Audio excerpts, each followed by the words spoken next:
যালিকা মিন আম্বাইল গায়বি নূহিহি ইলাইক ওয়া মা কুনতা লাদাইহিম ইয ইলকুনা আকলামাহুম আইয়ুহুম ইয়াকফুলু মারইয়াম ওয়া মা কুনতা লাদাইহিম ইয ইখতাসিমুন।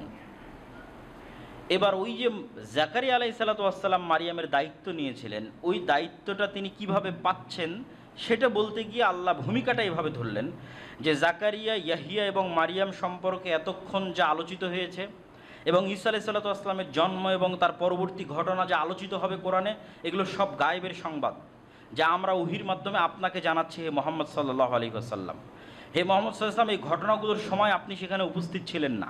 আবার আপনি নিজে জেরুজালেম বা ফিলিস্তিনের বাসিন্দাও নন যে মানুষের মুখে মুখে শুনবেন, বরং আপনি জেরুজালেম থেকে 1000 কিলোমিটার দূরে মক্কার অধিবাসী। আর আপনি পড়ালেখাও জানেন না যে কোনো কিতাব অধ্যয়ন করে মানুষের সামনে এগুলো বলবেন। আর মক্কায় কোনো আহলে কিতাব বসবাস করতো না, মানে কোনো ইহুদি খ্রিস্টান বসবাস করতো না যে তাদের থেকে শুনে আপনি এটা বলবেন। আর আহলে কিতাবের এক অংশ তো মারিয়ামের সন্তানকে আল্লাহর সন্তান মনে করে, আর এক অংশ তথা ইহুদিরা তো মারিয়ামকে ব্যভিচারী মনে করে, নাউজুবিল্লাহ। আর এক অংশ তো ঈসা আলাইহিস সালাতু ওয়াস সালাম মারা গেছেন মর্মে বিশ্বাস করে।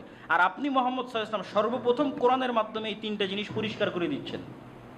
কি কি পরিষ্কার করছেন? মারিয়াম আলাইহিস সালাতু ওয়াস সালাম পবিত্র, সেটা পরিষ্কার করছেন। আর কি পরিষ্কার করছেন? ঈসা আল্লাহর সন্তান নয়, এটা পরিষ্কার করছেন। আর কি পরিষ্কার করছেন? ঈসা মারা যায়নি, সেটা পরিষ্কার করছেন। কেউ জানতো না পৃথিবীতে। এগুলো সব আমি আপনাকে আল্লাহ সুবহানাহু ওয়া তাআলা ওহীর মাধ্যমে জানিয়ে দিচ্ছে। এটা রাসূল সাল্লাল্লাহু আলাইহি ওয়াসাল্লামের সত্য ওহীর হওয়ার প্রমাণ বহন করে।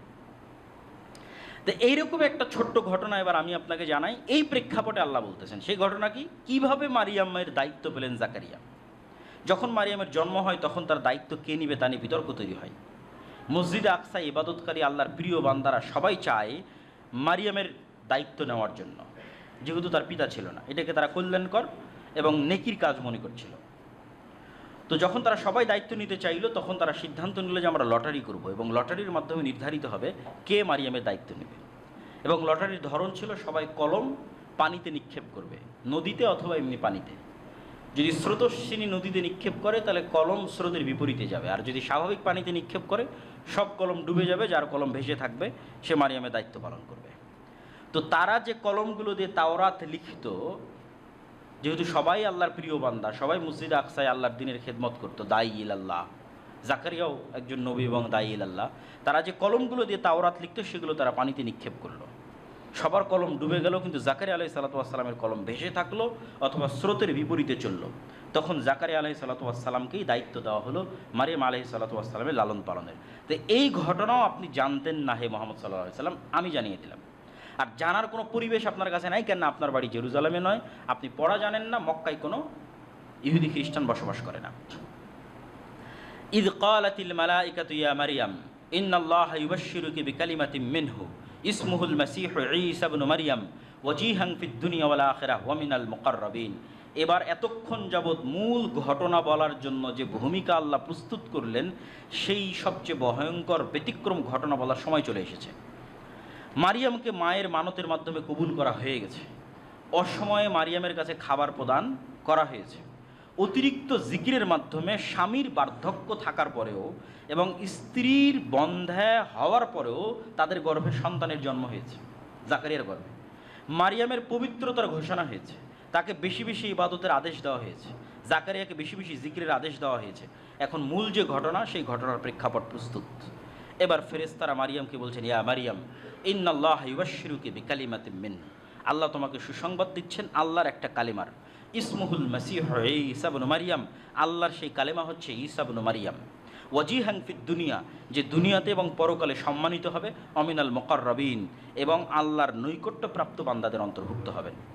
তো সেই কালেমা কি? কালেমা হচ্ছে কুন ফায়াকুন, ইদা কাদা আমরান ফাইন্নামা ইয়াকুলু লাহু কুন ফায়াকুন। এবং এটা আল্লাহ নিজেই কোরআনে ব্যাখ্যা করে দিবেন যে কালেমা হচ্ছে কুন, যে আল্লাহ সুবহানাহু ওয়া তাআলা ঈসা আলাইহিস সালাতু ওয়াস সালামকে সৃষ্টি করেছেন ঠিক যেভাবে আদম আলাইহিস সালাতু ওয়াস সালামকে সৃষ্টি করেছেন, কুন শব্দের মাধ্যমে। আর ঈসা আলাইহিস সালাতু ওয়াস সালাম যে আল্লাহর সন্তান নন, তা এই আয়াতের মধ্যে আল্লাহ স্পষ্ট করে দিলেন কিভাবে, ঈসা ইবনু মারইয়াম, মারিয়ামের সন্তান ঈসা। তার নাম হচ্ছে ঈসা ইবনু মারইয়াম, মারিয়ামের সন্তান ঈসা, এক বাক্যে স্পষ্ট। তার আরেকটা নাম কি? আল মাসীহ, তাকে উপাধি দেওয়া হলো মাসীহ। এই মাসীহ উপাধির, ঈসা শব্দের অর্থ নেতা হওয়া, এটা হিব্রু ইয়াসুর থেকে আরবিতে ঈসায় পরিণত করা হয়েছে। আর মাসিহ শব্দের অর্থ নিয়ে মুফাসসিরিন কিরামের মধ্যে অনেক ব্যাখ্যা আছে। কেউ বলেছে যে আল্লাহ তাকে যেই মোজেজাগুলো দিয়েছিলেন, যেটা আল্লাহ নিজেই সামনে বলবেন, এগুলো গায়ে হাত লাগানোর মাধ্যমে করতে হতো। প্রত্যেকটা মোজেজার বহিঃপ্রকাশ হাতের স্পর্শের মাধ্যমে হতো। তো হাতের স্পর্শের মাধ্যমে যেহেতু হতো, তো এটার থেকে মাসাহা ইয়ামসাহু স্পর্শ করা, স্পর্শকারী অথবা স্পর্শকৃত অথবা মুছে দেওয়া, সেক্ষেত্রে পৃথিবী থেকে সকল বাতিলকে মুছে দেওয়া অর্থ ব্যবহৃত ধরেছে অনেকেই, যেটা কিয়ামতের পূর্ব মুহূর্তে তিনি করবেন। ওয়ায়ুকাল্লিমুন নাসা ফিল মাহদি ওয়া কাহলা ওয়া মিনাস সালিহিন, তিনি মানুষের সাথে যখন তোমার কোলে থাকবে তখনও কথা বলবে তোমার পবিত্রতার সাক্ষ্য দিয়ে, আর যখন বার্ধক্য বয়সে পৌঁছে যাবে তখনও কথা বলবে।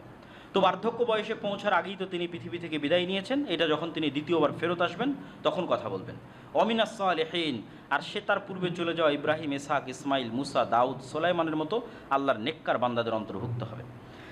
সুসংবাদ যত বড়ই হোক, এই সুসংবাদ দেওয়া হচ্ছে একজন কুমারী মেয়েকে। বাহ্যিক দৃষ্টিতে তার কাছে এটা মাথায় আকাশ ভেঙে পড়ার মতো। তাই এত বড় সুসংবাদ পেয়েও, অনেক বড় সুসংবাদ, আল্লাহ অনেক কিছু বললেন, তোমাকে একজন সন্তান দিচ্ছে, ঈসা আছে, এই অনেক কিছু হবে, কিন্তু বলা তো হচ্ছে একজন কুমারী মেয়েকে। তো এটা সুসংবাদের চেয়ে তার মাথায় তো আকাশ ভেঙে পড়ার মতো। তখন তিনি বিস্ময়ের সাথে বললেন, ক্বালাত রাব্বি আন্না ইয়াকুনু লি ওয়ালাদ, হে আল্লাহ, কীভাবে আমার সন্তান হতে পারে, ওয়ালাম ইয়ামসাসনি বাশার, আমাকে এখন পর্যন্ত কোনো পুরুষ স্পর্শ করেনি। ক্বালা কাযালিকা আল্লাহু ইয়াখলুকু মা ইয়াশা, আল্লাহ এভাবেই যা ইচ্ছা তাই সৃষ্টি করতে পারেন। এবং আল্লাহ সুবহানাহু তাআলা পৃথিবীতে আরও অসংখ্য প্রাণীর মধ্যে পুরুষের সংস্পর্শ ছাড়া সৃষ্টির উদাহরণ রেখে দিয়েছেন। যেমন বর্তমান বিজ্ঞান প্রমাণ করে যে সাপ, টিকটিকি, হাঙ্গর, মাছ এবং বিভিন্ন পোকামাকড়ের অনেক প্রজাতি আছে, এবং উদ্ভিদ জগতেরও এমনও গাছপালা আছে যেগুলো পুরুষের সংস্পর্শ ছাড়াই, পরাগায়ন ছাড়াই নতুন গাছ, নতুন সাপ, নতুন টিকটিকি তাদের জন্ম হয়ে যেতে পারে। এই বিজ্ঞান দ্বারা প্রমাণিত। তো মহান আল্লাহ সুবহানাহু ওয়া তাআলা ইয়াহইয়া আলাইহিস সালামের জন্মের ঘটনায় যেই বাক্য ব্যবহার করেছেন, সেই বাক্যের থেকে একটু পরিবর্তন করে এখানে ব্যবহার করলেন। জাকারিয়া অভিযোগ করল, আল্লাহ কেমনে সন্তান হবে? আল্লাহ বললেন, আল্লাহ যা ইচ্ছা তাই করতে পারে। আর এখানে বললেন, আল্লাহ যা ইচ্ছা তাই সৃষ্টি করতে পারে। কেননা এই সৃষ্টিটা একদম নতুন সৃষ্টি। জাকারিয়ার ক্ষেত্রে তো আইন লঙ্ঘন করা হয়নি, স্বামী স্ত্রীর মাধ্যমেই সন্তানের জন্ম হয়েছে, যতই বার্ধক্য হোক। ফলত এটা সম্পূর্ণ নতুন সৃষ্টি নয়। আল্লাহ ওখানে বলে যে আমি যা ইচ্ছা তাই করতে পারি, এখানে বলে যে আমি সম্পূর্ণ নতুন সৃষ্টি, যেমন আদমকে নতুন সৃষ্টি করেছি, সম্পূর্ণ কুন কালেমার মাধ্যমে, হও এই কালেমার মাধ্যমে। ইদা কদা আমরান ফাইন্নামা ইয়াকুলু লাহু কুন ফায়াকুন। এবার আল্লাহ নিজেই বলে দিচ্ছেন ওই কালেমাটা কি। আল্লাহ যখনই কোনো কিছু করার, সৃষ্টি করার ইচ্ছা পোষণ করেন, তখন দুনিয়ার যে নিয়ম, এই নিয়মগুলো আল্লাহর নির্ধারিত নিয়ম, আল্লাহ এই নিয়মগুলো সৃষ্টি করেছে। তো এই নিয়মের বাইরে গিয়ে তো আল্লাহ এগুলোকে প্রথম সৃষ্টি করেছে। এখন নয় আমি বীজ প্রথম বপন করতে, তাই বীজ হচ্ছে। প্রথম ধান কিভাবে হয়েছে, কোন বীজ থেকে প্রথম ধান হয়েছে, কোন ডিম থেকে প্রথম মুরগি হয়েছে, ওগুলো সব কোন দিয়ে হয়েছে। তারপরে তো এই নিয়ম আল্লাহ তৈরি করে দিয়েছে যে এর বীজ থেকে এর বীজ, এর বীজ থেকে এর বীজ এভাবে হতে থাকবে। কিন্তু প্রথম যখন মানুষ হয়েছে কিভাবে হয়েছে, কোন। তো ঠিক তেমন ঈসা আলাইহিস সালাতু ওয়াস সালাম আল্লাহ সুবহানাহু ওয়া তাআলার কুন, এই শব্দের ভিত্তিতেই আল্লাহ সুবহানাহু ওয়া তাআলা তাকে সৃষ্টি করেছেন। ইউআল্লিমুহুল কিতাবা ওয়াল হিকমাতা ওয়াত তাওরাত ওয়াল ইনজিল, সে শিক্ষা দিবে মানুষকে কিতাব, হিকমত, তাওরাত এবং ইনজিল, তথা সে নবী হবে। এবং সে শুধু নবী নয়, সে রাসূলও হবে। ওয়া রাসূলান ইলা বানি ইসরাঈল, সে বানি ইসরাঈলের জন্য রাসূল হবে। এবং সে মানুষকে ডাক দিয়ে বলবে, হে মানুষ শোনো, আল্লাহ আমাকে কি কি মোজেজা দিয়েছে। ইন্নী আখলুকু লাকুম মিনাত তিন কাহাইয়াতিত তৈরি, সে একটা মাটির খণ্ড নেবে। এগুলো সব সুসংবাদ ঈসা আলাইহিস সালামের জন্মের আগেই মারিয়ামকে বলা হচ্ছে যে ঈসা এগুলো করবে। সে মানুষকে ডাক দিয়ে বলবে যে এই যে আমি মাটির স্তর হাতে নিলাম এবং এখানে আমি ফু দিব, এই মাটি এখান থেকে পাখি হয়ে আকাশে উড়ে যাবে। ওয়াউবরিউল আকমাহা ওয়াল আবরাস, যে জন্মগত অন্ধ তার চোখে আমি এভাবে বিসমিল্লাহ বলে হাত দিব, বিইজনিল্লাহ, আল্লাহর অনুমতিতে ওর অন্ধত্ব ভালো হয়ে যাবে। যে কুষ্ঠরোগে আক্রান্ত, আমি তার শরীরে হাত দিব বিসমিল্লাহ বলে, ভালো হয়ে যাবে। ওয়াউহিল মাউতা বিইজনিল্লাহ, সবচেয়ে আশ্চর্য হচ্ছে আমি একদম মৃত মানুষকেও জীবিত করতে পারবো। ঈসা আলাইহিস সালাতু ওয়াস সালাম বলবেন, এবং তিনি বাস্তবে করেছেন। তো মৃত মানুষকে তিনি বিসমিল্লাহ বলে জীবিত করবেন। ও উনাব্বিউকুম বিমা তাকুলুনা ফি বুয়ুতিকুম ওয়া মা তাদাখিরুন, আর কে আজকে কি খেয়েছে বাড়িতে, আর কার বাড়িতে কি আছে সব বলে দিতে পারবেন। এবং এই পয়েন্টেই মূলত ঈসা আলাইহিস সালামের সাথে তার অনুসারীরা ঠাট্টা করত। এই পয়েন্টটাতে যখন মুসা আলাইহিস সালাম এগুলো সব মুজিজা দেখালেন, তো মুজিজা দেখে মানুষের অন্তর নরম হয়ে ঈমান আনার কথা। কিন্তু বানু ইসরাঈলের ক্ষেত্রে যেটা বারবার ঘটেছে, বড় বড় মুজিজা দেখেও তাদের অন্তর নরম হয়। তো ঈসা আলাইহিস সালামের সাথে তারা এটা ঠাট্টা করতো, বারবার বলেন তো আজকে আমি কী খেয়ে এসেছি, বলেন তো আজকে কি এখনই আমি কী খেয়ে আসলাম, আজকে বলেন দেখি আমার বাড়িতে কী আছে। তো বারবার এই প্রশ্নের মাধ্যমে ঈসা আলাইহিস সালামকে মূলত ঠাট্টা করা হতো, কিন্তু তিনি বলতে পারতেন। কিন্তু এটা বলতে পারাটা তো মূল উদ্দেশ্য নয়, মূল উদ্দেশ্য তোমরা আমাকে নবী হিসেবে মানো এবং আল্লাহর আনুগত্য করো। কিন্তু ওইটার জন্য বারবার এসে বলতে থাকা, এটাই হচ্ছে নবীকে অস্বীকার করার শুরু। ومصدقا لما بين يدي من التوراة وليحل لكم بعض الذي حرم عليكم وجئتكم بآية من ربكم فاتقوا الله وأطيعون। আর আমি নতুন কোনো দাওয়াত নিয়ে আসিনি, মূসা আলাইহিস সালাতু ওয়াস সালাম যে দাওয়াত দিয়ে গেছে তাওরাতের মাধ্যমে ওটারই সত্যায়ন করতে এসেছি। একই কথা মুহাম্মদ সাল্লাল্লাহু আলাইহি ওয়াসাল্লাম বলেছে, আমি নতুন কোনো দাওয়াত নিয়ে আসিনি। তোমাদের কাছে ঈসা আলাইহিস সালাম যে দাওয়াত দিয়ে গেছে ইনজিলে, মূসা যে দাওয়াত দিয়ে গেছে তাওরাতে, ওটাই নিয়ে এসেছে। এটা ঈসা আলাইহিস সালাম বলতেছে যে আমি নতুন কোনো দাওয়াত নিয়ে আসিনি, তাওরাতে যেটা আছে ওটাই। ওয়ালিউহিল্লা লাকুম বা'দাল্লাযী হুররিমা আলাইকুম, তবে তোমাদের আমলের কারণে আল্লাহ কিছু কিছু জিনিস তোমাদের উপর হারাম করে দিয়েছিলেন। ওই জিনিসগুলো আসলে হারাম হওয়ার যোগ্য নয় বা আল্লাহর বিধানে হারাম নয়, কিন্তু তোমাদের কারণে স্পেশালি হারাম করা হয়েছিল। ওগুলো আমি কিছু কিছু তোমাদের জন্য হালাল করে দেবো, যেমন উটের গোস্ত, চর্বি, এগুলো বানু ইসরাইলের জন্য শাস্তিস্বরূপ হারাম ছিল। ইন্না রব্বি ওয়া রব্বুকুম ফা'বুদুহু হাযা সিরাতুম মুস্তাকিম, এটাও ঈসা আলাইহিস সালামের কথা। আমি আর তোমরা তোমাদের সবার প্রতিপালক আল্লাহ, অতএব ইবাদত হবে আল্লাহর। এটা কেন বলা হচ্ছে? এত এত এত মুজিজা থাকার পর ঈসা আলাইহিস সালাম কি ইবাদতের যোগ্য? অলৌকিক জন্ম থেকে শুরু, মায়ের কোলে কথা বললেন, অলৌকিকভাবে জন্ম নিলেন, তার মায়ের কাছে অলৌকিকভাবে খাবার আসতো, জীবিতকে মৃত করলেন, মাটি থেকে উড়ন্ত পাখি তৈরি করলেন, সবার অসুস্থতা ভালো করে দিলেন, পুরো জীবনটাই অলৌকিকতায় ভরপুর। আবার জীবিত অবস্থায় আকাশে উঠে যাবেন। তাই এত অলৌকিকত্বের পরেও কি তিনি ইবাদতের যোগ্য? তখন উনি নিজেই বলছেন, ইন্নাল্লাহ রব্বি ওয়া রব্বুকুম, নিশ্চয় আল্লাহ আমার রব এবং তোমাদের রব, আমি আল্লাহরই বান্দা। অতএব তোমরা আমার নয়, আল্লাহরই ইবাদত করো। হাযা সিরাতুম মুস্তাকিম, আর এটাই হচ্ছে অতীত থেকে যুগ যুগ থেকে চলে আসা নবীদের দাওয়াত। একটা কথাই, রব্বি ওয়া রব্বুকুম ফা'বুদুল্লাহ, সেটা তোমরা আল্লাহর ইবাদত করো।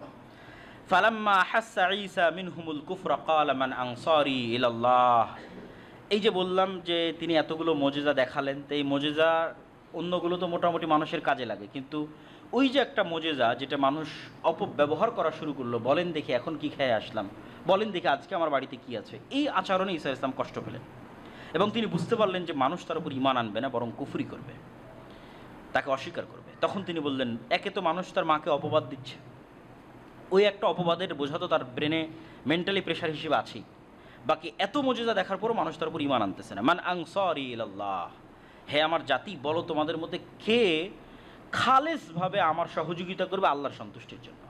আনসারুল্লাহ, আল্লাহর সহযোগী হবে, আল্লাহর সন্তুষ্টির জন্য আমাকে সহযোগিতা করবে কে?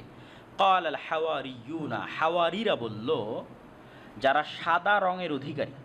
তো শাব্দিক অর্থ হচ্ছে সাদা রঙের অধিকারী। কি সাদা রং? মুফাসসিরিন ইকরাম লিখেছেন তারা সাদা জামা পরতো এই কারণে, কেউ লিখেছেন তারা ধোপা ছিল, কাপড়কে ময়লা থেকে সাদা করতো এই কারণে, কেউ লিখেছেন তাদের অন্তর সাদা ধবধবে ছিল, পরিষ্কার, নিষ্কলুষ হৃদয়, পবিত্র হৃদয়। তো 12 জন হাওয়ারি বলল, নাহনু আনসারুল্লাহ, আমরা আল্লাহর সন্তুষ্টির জন্য আপনার এই দিনের দাওয়াত কবুল করলাম, আপনার উপর ঈমান আনলাম।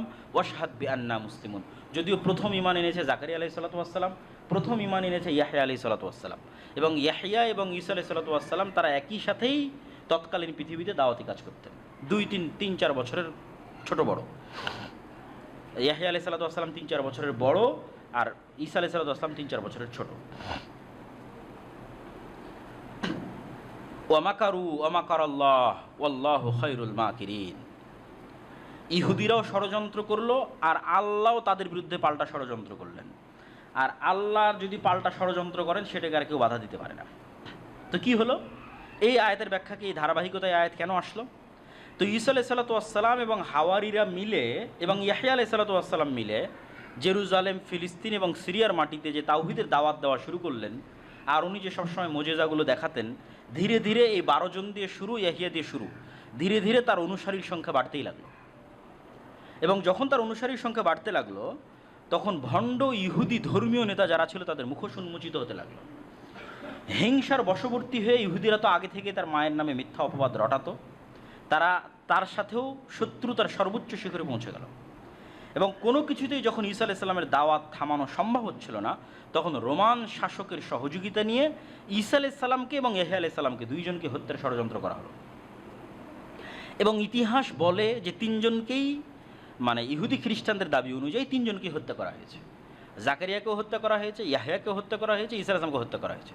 ইসলাম এসে বলল যে ঈসা আলাইহিস সালাম নিহত হননি, 500 বছর পরে এসে বলল ঈসা আলাইহিস সালামকে আল্লাহ উঠিয়ে নিয়েছে। কিন্তু জাকারিয়া এবং ইয়াহইয়া আলাইহিস সালামের বিষয়ে ইতিহাসে মোটামুটি প্রসিদ্ধ যে তাদেরকে ইহুদিরা সাকসেসফুলি হত্যা করেছে। এবং দুইজনেরই হত্যার জন্য ভিন্ন ভিন্ন ঘটনা প্রচলিত আছে, সত্য মিথ্যা আল্লাহ ভালো জানে। জাকারিয়া আলাইহিস সালামের জন্য প্রচলিত আছে তিনি একটা গাছের মধ্যে আশ্রয় নিয়েছিলেন, পুরো গাছ করাত দিয়ে কেটে ফেলা হয়েছিল এবং তিনিও সেখানে নিহত হয়েছিলেন। আর ইয়াহইয়া আলাইহিস সালামের ক্ষেত্রে প্রসিদ্ধ আছে যে তৎকালীন বাদশাহ এক অবৈধ সম্পর্কে লিপ্ত ছিল, যেটা তাওরাত অনুযায়ী, ইনজিল অনুযায়ী হারাম। তো বাদশাহ চাচ্ছিল যে তার এই কাজকে ধর্মীয় নেতারা বৈধতা দিক। তো ধর্মীয় নেতাদের মধ্যে ইয়াহইয়া আলাইহিস সালাম এই কাজের বৈধতা না দিয়ে সেটাকে ওপেন হারাম ঘোষণা করলেন। এবং ইয়াহইয়া আলাইহিস সালামের এই হারাম ঘোষণার কারণে তার ভিতরে এবং তার যেই মেয়ের সাথে তার অবৈধ সম্পর্ক ছিল তাদের ভিতরে একটা ক্ষোভ বিরাজ করলো যে আমাদের বিরুদ্ধে এই ফতোয়া দিচ্ছে, এর প্রতিশোধ আমরা নিবই। তো ফলো ওই মেয়ে বাদশার কাছে চাইলো যে তুমি যদি আমাকে সন্তুষ্ট করতে চাও তাহলে ইয়াহইয়ার মাথা চাই, কাটা মাথা। তখন বাদশাহ তার সেই প্রেমিকাকে সন্তুষ্ট করার জন্য ইয়াহইয়া আলাইহিস সালামের কর্তনকৃত মাথা সেখানে উপস্থিত করেছিল, তথা ইয়াহইয়া আলাইহিস সালামকে হত্যা করেছিল। তো তাদের ষড়যন্ত্র কোথায় গিয়ে সফল হয়নি? ঈসা আলাইহিস সালামের ক্ষেত্রে গিয়ে সফল হয়নি, যেটা আল্লাহ বলছে যে তারা ঈসা আলাইহিস সালামকে হত্যার ষড়যন্ত্র করলো। কিন্তু আল্লাহ সুবহানাহু ওয়া তাআলা কী করলেন? আল্লাহ পরের আয়াতে বলছেন, ইদ ক্বালাল্লাহু ইয়া ঈসা ইন্নী মুতাওয়াফফিকা ওয়া রাফিউকা ইলাইয়া ওয়া মুতাহহিরুকা মিনাল্লাযীনা কাফারু। ঈসা, আমি তোমাকে ঘুমের মধ্যে ঘুমন্ত অবস্থায় আসমানে উঠিয়ে নেব, রাফিউকা ইলাইয়া, আমার কাছে উঠিয়ে নেব, ওয়া মুতাহহিরুকা, আর তোমাকে আমি পবিত্র করব, যা যা অপবাদ তোমার মায়ের নামে দেওয়া হয়েছে আর মানুষ তোমাকে যা অপবাদ দিয়েছে এগুলো সব কিছু থেকে তোমাকে পবিত্র করে দেব। ওয়া জাইলুল লাযীনা ইত্তাবাউকা ফাওকা আল্লাযীনা কাফারু ইলা ইয়াউমিল কিয়ামা, আর যারা সত্যিকারভাবে তোমার যে দাওয়াত, তাওহীদের দাওয়াত, এই সত্যিকারভাবে যারা এই দাওয়াতের অনুসরণ করবে, তুমি যে আল্লাহর সন্তান নও বরং আল্লাহর বান্দা এবং আল্লাহর নবী, এটাকে স্বীকার করবে, এবং তোমার মা যে পবিত্র এটাকে স্বীকার করবে, তাদেরকে আমি পৃথিবীতে বিজয়ী রাখবো। সুম্মা ইলাইয়া মারজিউকুম, আর একদিন সবাইকে আমার কাছেই ফিরে আসতে হবে। ফাআম্মাল্লাযীনা কাফারু ফাউআযযিবুহুম আযাবান শাদীদা। আচ্ছা, এরপরের 2-3 আয়াত গ্যাপ দিয়ে আল্লাহ সুবহানাহু ওয়া তাআলা বলছেন, ইন্না মাসালা ঈসা ইনদাল্লাহ কামাসালি আদম খালাকাহু মিন তুরাবিন সুম্মা ক্বালা লাহু কুন ফায়াকুন। যে কথা আমি আগে বলে এসেছি ওই কথাই আল্লাহ সুবহানাহু ওয়া তাআলা এখানে আরও স্পষ্ট করে বললেন যে দেখো, তোমাদের কাছে ঈসার সৃষ্টি অনেক আশ্চর্যের মতো মনে হতে পারে, কিন্তু ইন্না মাসালা ঈসা ইনদাল্লাহ, আল্লাহর নিকটে ঈসার সৃষ্টি তো আদমের সৃষ্টির চেয়ে বেশি কিছু নয়। ইন্না মাসালা ঈসা ইনদাল্লাহ কামাসালি আদম, আদমকে আল্লাহ যেমন সৃষ্টি করেছে বরং তার চেয়ে কম। আদমকে তো বাপ মা ছাড়াই সৃষ্টি করেছে, আর ঈসাকে তো অন্তত মা ছিল, সেটা তার চেয়ে কম। খালাকাহু মিন তুরাব, আদমকে সরাসরি মাটি থেকে সৃষ্টি করেছে, কোনো বাপ নাই মা